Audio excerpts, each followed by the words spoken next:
Hi friends, சப்பாத்திக்கு என்ன பண்ணலாம் அப்படின்னு யோசிச்சுட்டே இருக்கும்போது தான் முட்டை இருந்துச்சு. முட்டை குழம்பு பண்ணலாமான்னு பண்ணி எடுத்துக்கிட்டேன். ஆனால் முட்டை குழம்பு தானே எப்போவுமே பண்ணுறோம், கொஞ்சம் டிஃப்ரெண்ட்டாக இருந்தால் பண்ணலாம் அப்படின்னு யோசிக்கும்போது தான் இந்த முட்டை கீமா பண்ணலாம் அப்படின்னு தோணுச்சு. சரி, ஓகே, முட்டை கீமா ஈஸியாக பண்ணிடலாம். முட்டை குழம்பு பண்ணுற மாதிரியே தான், ஆனால் கொஞ்சம் டிஃப்ரெண்ட்டாக பண்ணணும். அது அவ்வளோதான், ஈஸியாக இருக்கும், செம்ம டேஸ்ட்டாகவும் இருக்கும். ஃபஸ்ட்டு நம்ம எண்ணெய் சூடானதுக்கப்புறமா ஜீரகம் போட்டுக்கணும். ஜீரகம் போட்டு இந்த மாதிரி பொடி பொடியாக கட் பண்ண ஆனியன் போட்டுக்கிட்டு அதுக்கப்புறமா தக்காளியும் போட்டு நல்லா வதக்கிக்கலாம். கொஞ்சம் தேவையான உப்பும் போட்டு நல்லா வதக்கிக்கலாம்.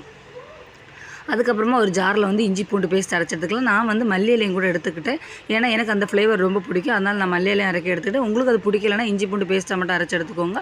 நான் இதை அரைச்சி எடுத்துக்கிட்டேன். அதுக்கப்புறமா கொஞ்சம் இதில் பச்சை மிளகா ஆட் பண்ணியிருக்கேன் காரத்துக்காக.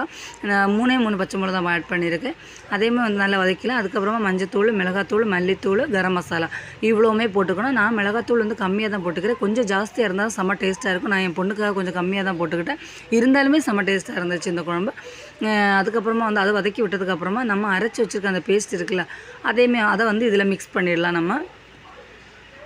மிக்ஸ் பண்ணிவிட்டு அதையுமே நல்லா மிக்ஸ் பண்ணி விட்டதுக்கப்புறமா நம்ம அதுக்கு தேவையான அளவு தண்ணி, கொஞ்சோண்டு தண்ணி போதும்.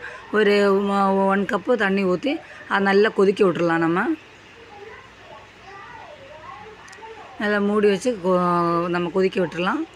அந்த மூடி வச்சு கொதிக்க முன்னாடி நம்ம வேக வச்சு எடுத்துருக்க அந்த முட்டை இருக்குல்லனா 4 முட்டை தான் எடுத்துக்கிட்டேன். 4 முட்டை இந்த மாதிரி துருவி எடுத்துக்கணும். நம்ம எப்போவுமே முட்டை குழம்புல முட்டை அப்படியே வேக வச்சு இதில் போட்டுருவோம், அவ்வளோதான். இதை நம்ம அப்படியே துருவி எடுத்துக்கணும். இவ்வளோ தான் டிஃப்ரென்ஸ். ஆனால் செம்ம டேஸ்ட் டிஃப்ரென்ஸ் அப்படியே என்டையர்லி டிஃப்ரெண்ட்டாக இருக்கும். அதுக்கப்புறமா இதை மாதிரி துருவி எடுத்து அதேமாதிரி இதில் போட்டு மிக்ஸ் பண்ணி விட்டுடலாம்.